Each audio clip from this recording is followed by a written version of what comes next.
Hi everyone, नमस्कार। स्वागत है आप सभी का हमारे इस यूट्यूब चैनल पे। तो आज की क्लास में हम लोग रीजनिंग में classification of Hindi word chapter का डिस्कस करेंगे। तो इस टॉपिक से जो सवाल आपसे एग्जाम में पूछे जाते हैं, आप गवर्नमेंट एग्जाम या किसी भी कम्पिटिटिव एग्जाम की तैयारी कर रहे हैं तो ये सवाल आपको जरूर से जरूर इस टॉपिक के सवाल पता होने चाहिए। बस आज की क्लास में यही देखेंगे कि इस टॉपिक से जो सवाल आपसे एग्जाम में पूछे जाते हैं, किस किस तरीके के सवाल आपसे पूछा जाता है। तो इस सवाल का डिस्कस आज की क्लास में हम लोग करेंगे। तो चलिए स्टार्ट करते हैं आज की क्लास को।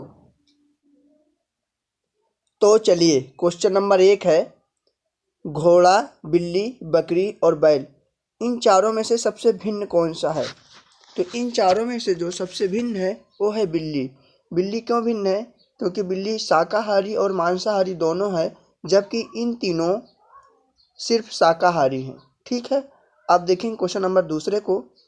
क्वेश्चन नंबर दूसरा कहता है, कुत्ता, घोड़ी, बकरी और गाय इन चारों में से सबसे भिन्न कौन सा है। तो इन चारों में से जो सबसे भिन्न है वो है कुत्ता, क्योंकि कुत्ता एक मांसाहारी जीव है, जबकि ये सभी शाकाहारी है।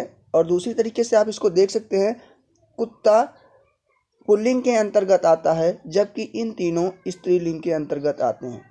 तो इस क्वेश्चन को आप दो तरीके से डिफरेंट देख सकते हैं। अब देख सकते हैं क्वेश्चन नंबर तीसरे को, कुतिया, शेर, घोड़ा और मुर्गा इन चारों ऑप्शन में से सबसे भिन्न कौन सा है।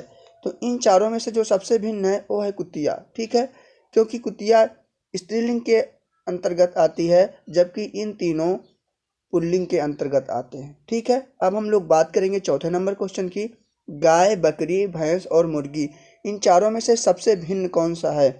तो मुर्गी को छोड़कर अन्य सभी पशु हैं, जबकि मुर्गी एक पक्षी है। ठीक है, इसीलिए मुर्गी सबसे डिफरेंट हो जाएगी। अब बात करेंगे पांचवें क्वेश्चन की। पांचवा नंबर क्वेश्चन हमारा कहता है, गाय, घोड़ा, हाथी और बतख इन चारों ऑप्शन में से सबसे भिन्न कौन सा है। तो बतख सबसे भिन्न है, क्योंकि बतख एक पक्षी है, जबकि ये सभी पशु है। ठीक है, इसलिए बतख आपका राइट आंसर हो जाएगा।